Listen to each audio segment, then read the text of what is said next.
This day went by so fast, and they always do when we're being filled up with this beautiful energy.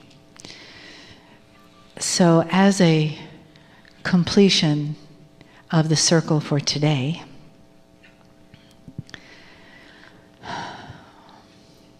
let's come all the way back into our bodies with a few deep breaths. Nice big inhales and exhales.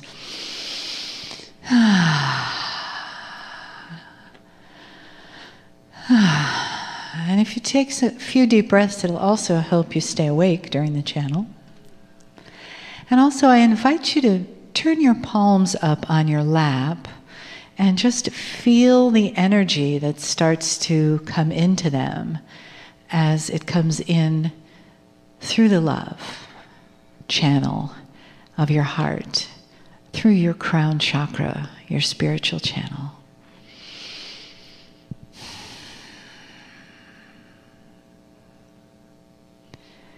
And as you begin to come more into that place of the one that is you and the one that is me and the one that is spirit in the presence of the I am one, and we feel that.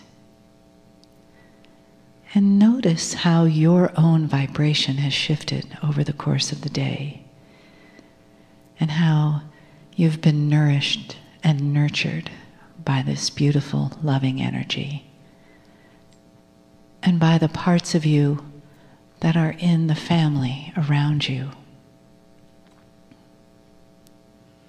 and by the love that brings us together.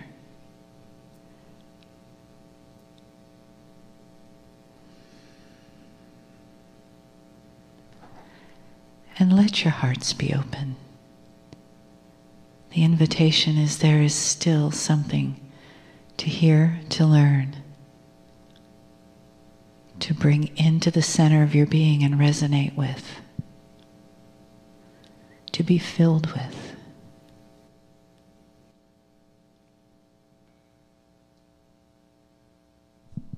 Greetings, dear ones. I'm Kryon of Magnetic Service.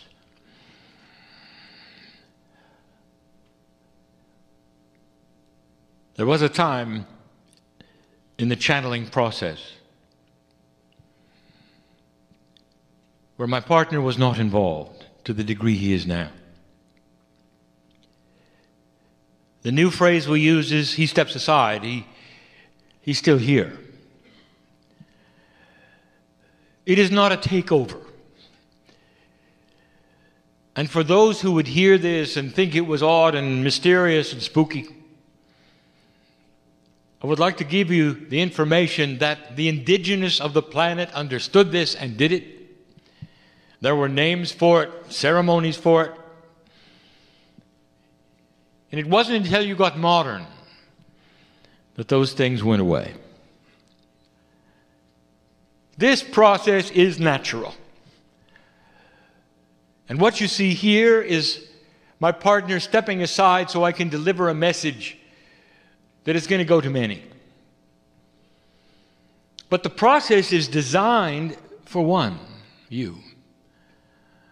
The process is designed so that you could open up and communicate to that entity which is your higher self, and we're going to talk about that in a moment, and that would be channeling at its highest level. There'll come a time when this isn't needed anymore. Things change. Humanity changes. And the evolvement of the human spirit will eventually come to a place where humanity will be given messages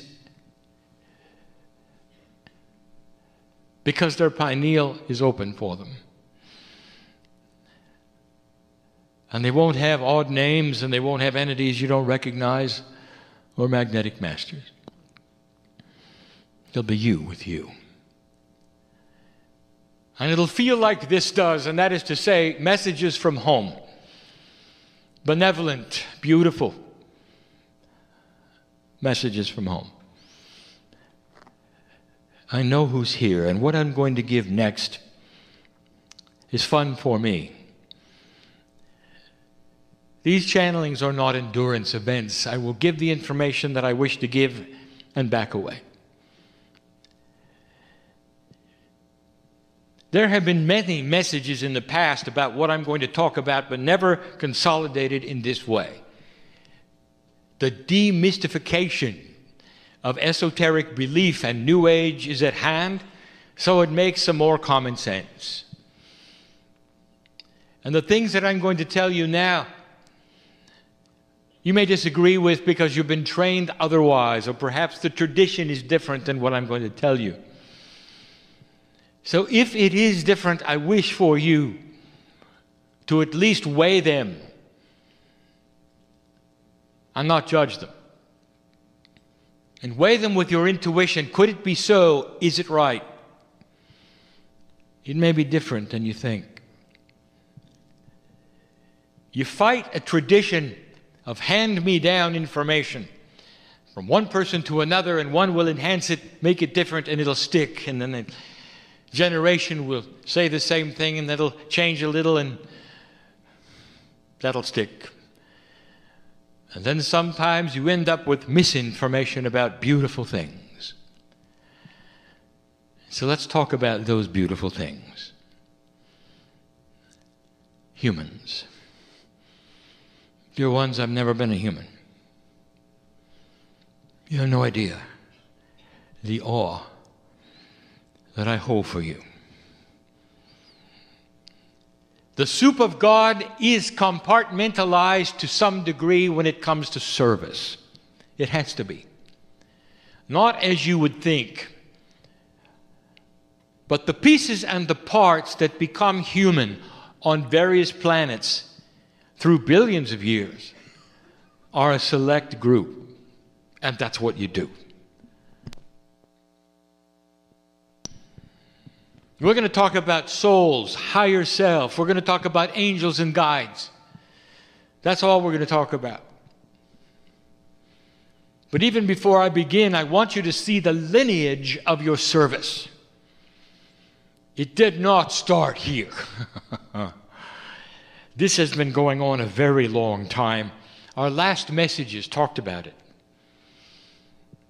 This planet, as you see it now, as you work the puzzle here, old soul, is one of many that you have worked the puzzle upon.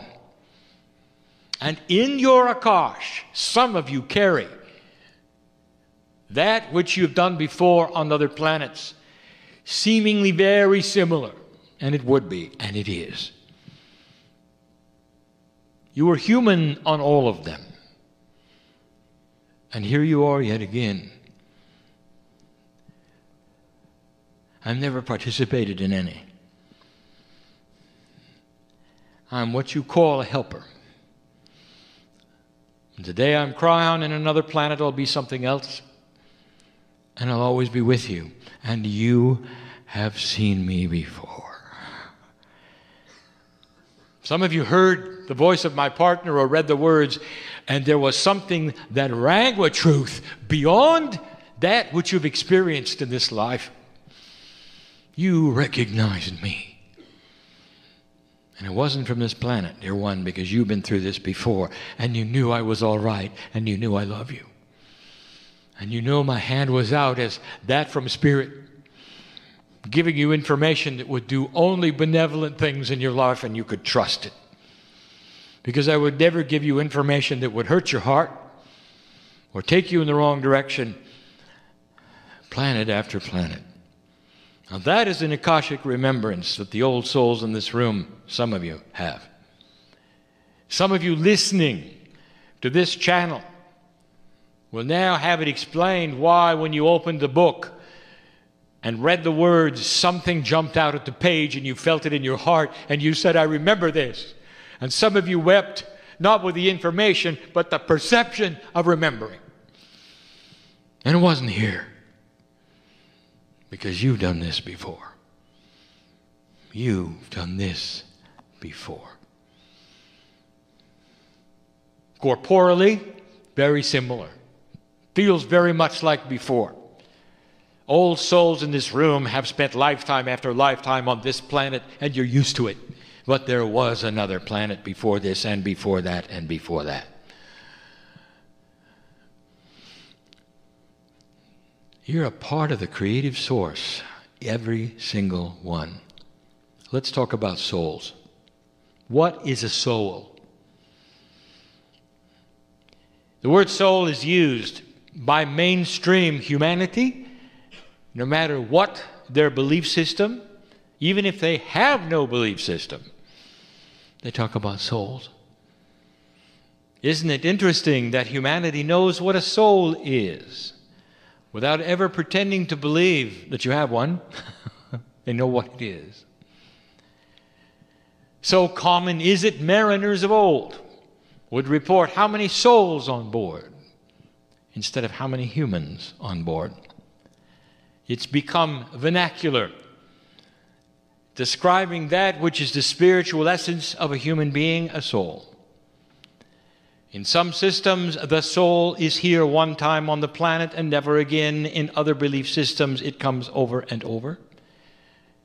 But it doesn't matter. In every single case, the soul represents that piece of the human body which resounds to God.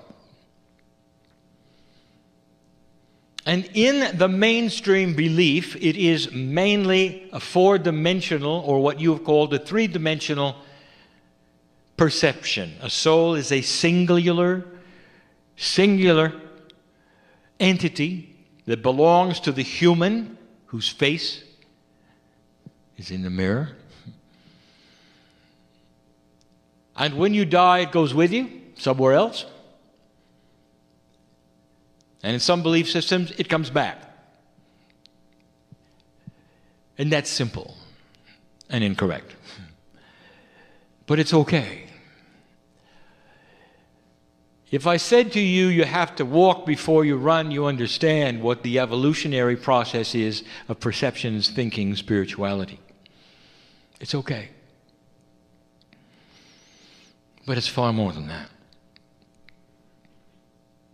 When you talk about New Age and esoterics, those are used to mean the same thing. And we have said this before, but for this group, I tell you that the word New Age in certain circles is a cult word, and so we don't use it. We use esoterics. They are used interchangeable. New Age and esoterics means a belief system that is unique on the planet like no other system has ever been. And we repeat what we said last time. It is a system that has no book that is central, and there's no prophet, and there's no place where it exists. There's no place to report. There's no roles. There's no rules. There's no membership. What a system. And it's out of the perception of any organized religion because it has no organization, and yet, all over the world, by the millions, if you were to get the people together and ask them what they believe, they would have a central core belief that God is inside, that you come around and live many lifetimes, and that you are part of the spiritual evolution of Earth. That you were seated by the Pleiadians, and they're still here. That there is a purpose to your life, and you are here in a benevolent way to help other humanity and create peace on Earth. Isn't it interesting, dear one, that there's no central prophet? But there is. What mainstream would call a soul, you call the higher self. Use them interchangeable because that is what we teach. Except the higher self now has a personality. It is a piece of God that it has your face on it on the other side of the veil. And it is the prophet. Well, the higher self contains the template of rules, if you want to call them that. They're not rules. They're concepts. The concepts of past life experience, of Akash, the concepts of the angels and the guides around you, the concepts of who you are, where you're going, why you're here, how you exist, is the template of the higher self. And so this explains what it is, and it is not above you as higher, it vibrates higher. And that is how it got its name.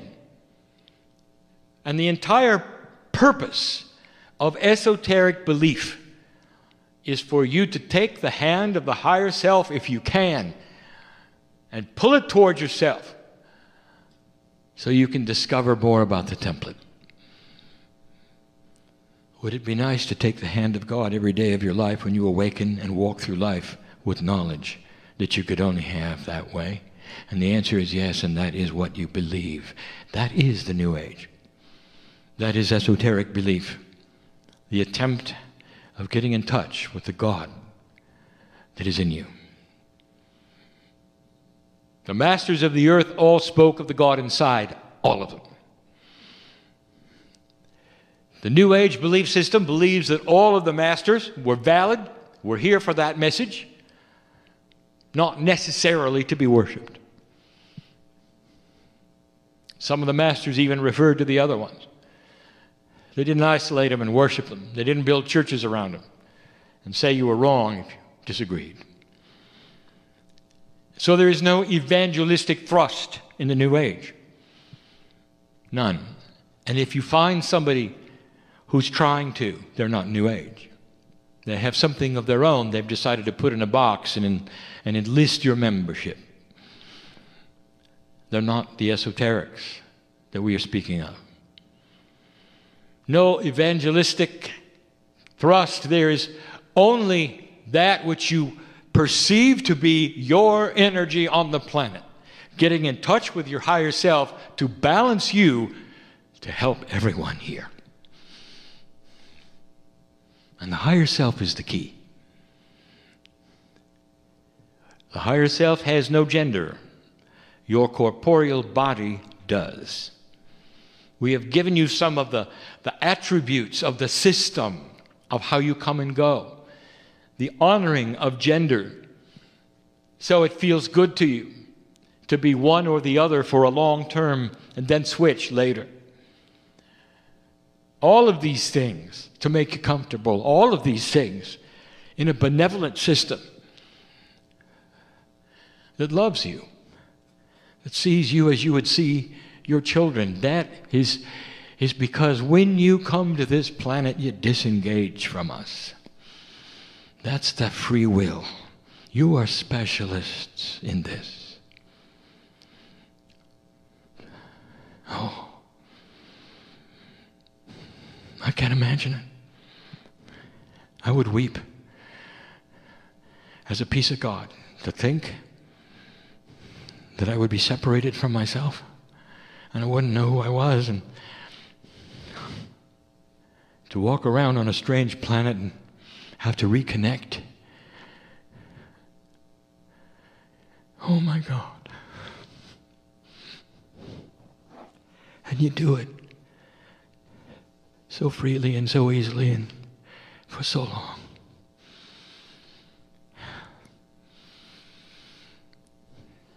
And you know why I am so enamored with you. And here you are at the cusp of a revolution of energy. I've seen this before, and so have you. And now some of you are beginning to remember what it was like on other planets when this took place, when the old souls just barely passed a marker that gave them the energy they have been looking for and asking for and wanting so badly. I want to talk about angels. And I really haven't much before. I am not an angel. I'm a helper. My partner has called me a benevolent angel of the New Age. That's not right. I'm a helper. Believe me, if you saw an angel, you'd know the difference. Number one, are angels real? Absolutely. Absolutely. Number two, who or what are they? There is a system, dear ones, of benevolent help for this planet. And it's so complicated to let you in on perhaps where the angels are, what they do, how often, who they are, where they come from. But I'm going to give you some information that some of you won't like, and some of you will go, that explains it. They come when they're needed at various points for humanity and various points for humans. And they are spectacular. Not one of them is corporeal. Again, humanity has decided that when an angelic energy visits them, because it's simply beyond their perception in 3D, in order to make it work for them, they put skin and wings on them and give them a name. Put a halo, make them white, which means purity. Draw pictures of them, talk to them, report them in history. That's not what they look like. They are multidimensional beings. Moses probably got it closest with a burning bush. Fire which does not consume itself in a ball. That was an angel. What's dramatic about angelic energies is they appear when you don't expect, with a ball of energy coming at you, working through a wall or whatever, it doesn't matter. Iridescence. Some looking like fire and scaring the human to death. And every single report in Scripture with an angel present, the angel said, fear not. Now, why would you be afraid of a beautiful woman in a halo and a white robe? Because that's not the way they look. And that is why they said fear not, because they present themselves in all their beauty and their majesty, and some cannot even look upon them. Grand they are.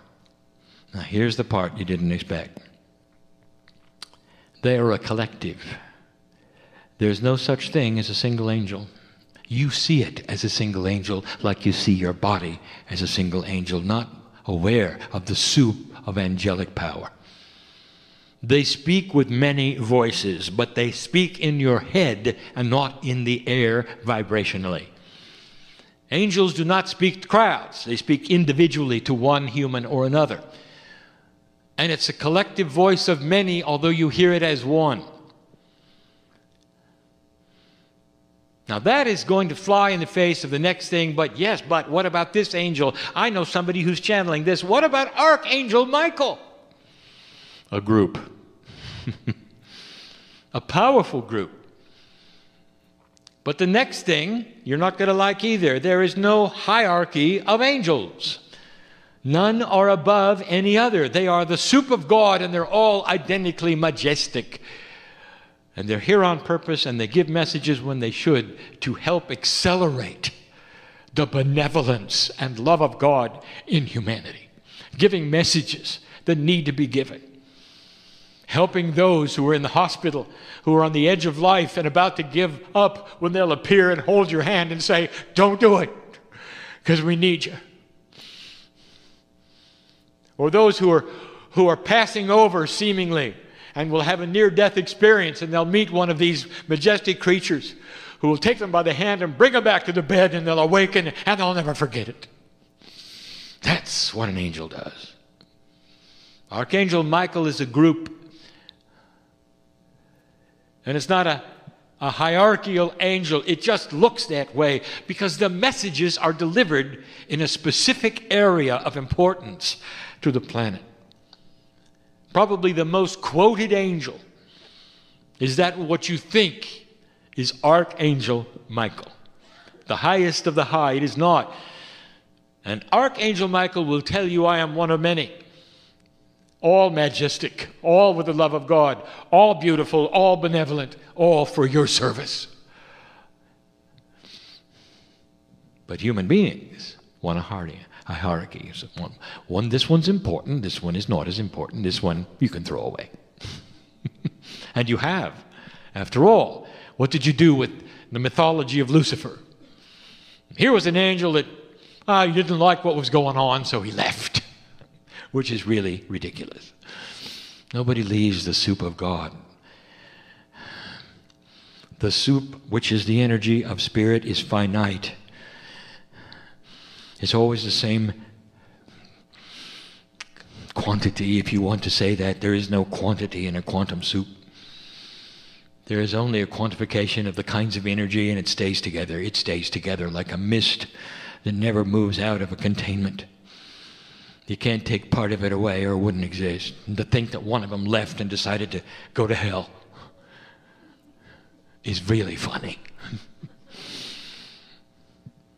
That's the truth about angels. They really all are one. What do you think of that?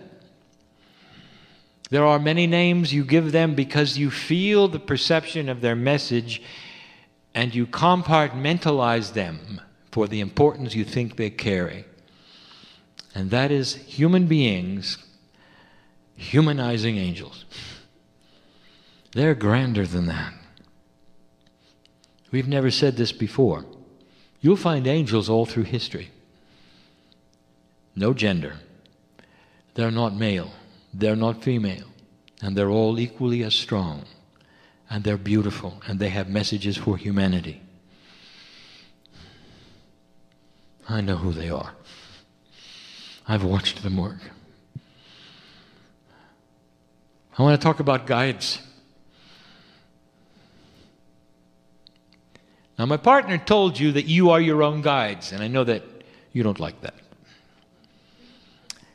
So I'm going to complicate it even more. He's right. But I want you to put it in another perception. You have something which you have called the Merkaba or Merkaba.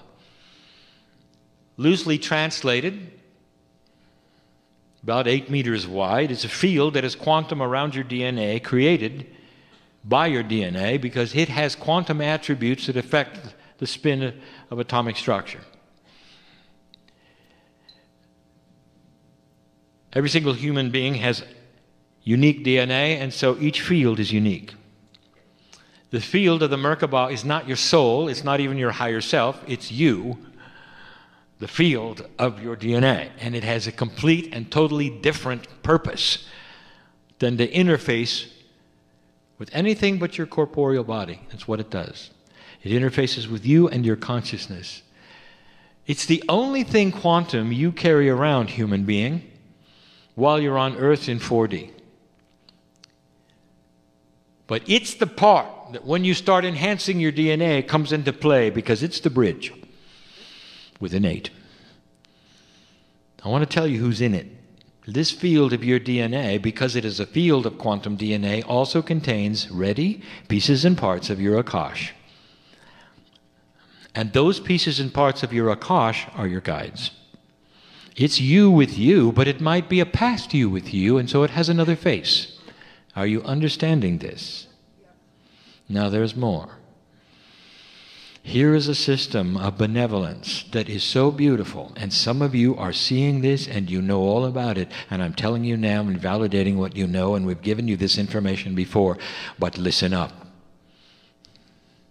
The Akashic family that you come in with, which you call your corporeal mother and father, sister and brother, or what you would loosely call the family or loved ones, are all part of your Akash in some way, even in remembrance. But in a quantum way, there is a reality to them that I cannot explain to you, because you are not aware of how quantum soup works. I'll use the word entangled state with your soul, and you still won't understand. It is complex, but here is the result.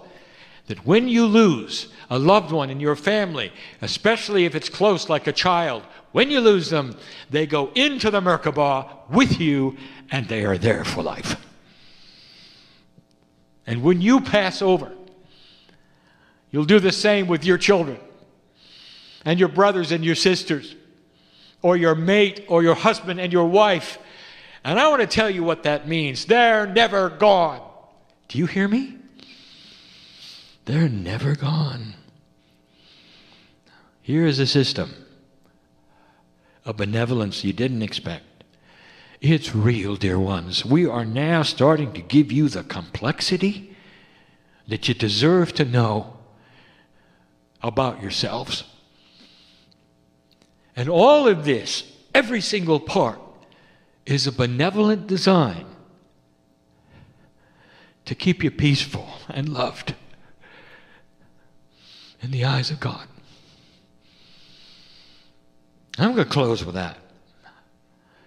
Every single system that I'm ever going to give you from now on and from the time I arrived has one attribute: benevolent design. It's here to help. It's not here to push or judge. It's not here to teach, really. It's here to help. The angels only show up to help. You realize there's no angel that shows up to judge. Every time an angel shows up in your life, it's there as a guide. It knows your soul. It knows who you are. It knows your higher self. Listen, humans don't become angels. Angels don't become humans. I'm sorry if somebody's told you about that. They're specialized. And so are you. Humans begat humans, and this is what your soul does as work in the universe, as work in this galaxy. Angels are always angels, and helpers like me are always helpers like me. And this is what we want. And if you want to compartmentalize, go ahead. It's not quite that way, because it's a little bit of me and you too. That's just the way of it.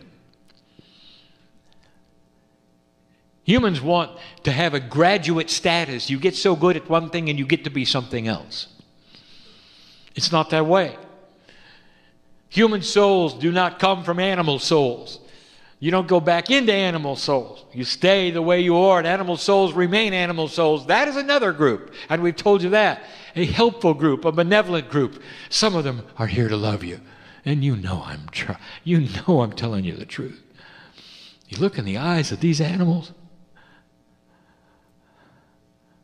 Some of them will look at you and say, I've been with you before.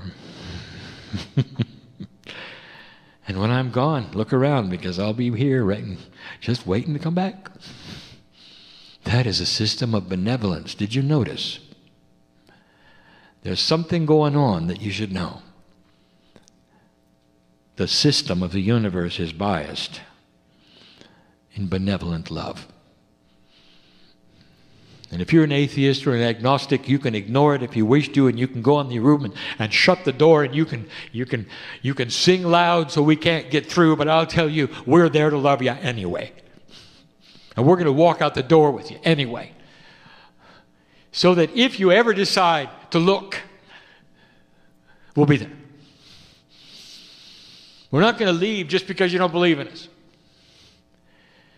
And those of you who have decided to believe that there's more to you than the corporeal self you see in the mirror are aware of a benevolent system, especially in this energy, that's going to help you at every step, every step, every step. That's the promise. And if it doesn't look like it, that's just because you get from A to B and sometimes you go through Z. And that's just the way it is. And that's called evolutionary learning. And it's benevolent too. That's our message. Could it be any clearer? Things are not always as they seem, and these systems that you have heard about, we are now demystifying so that you'll understand the truth, the simplicity, the beauty, and the benevolence of something that is built for you, dear human being, because you, like me, are from another place. And when you're not here, and those brief times when you're with us, we have a party you won't believe. And there's light all around us, and we sing in light the pineal tones that we know so well without even a pineal around to receive them. Hard to imagine. We celebrate you home, and it's hidden from you. You don't know about it until you take your last breath. And then you remember. And then there is release. Believe me, it is the way of it. It is the love of God. And so it is.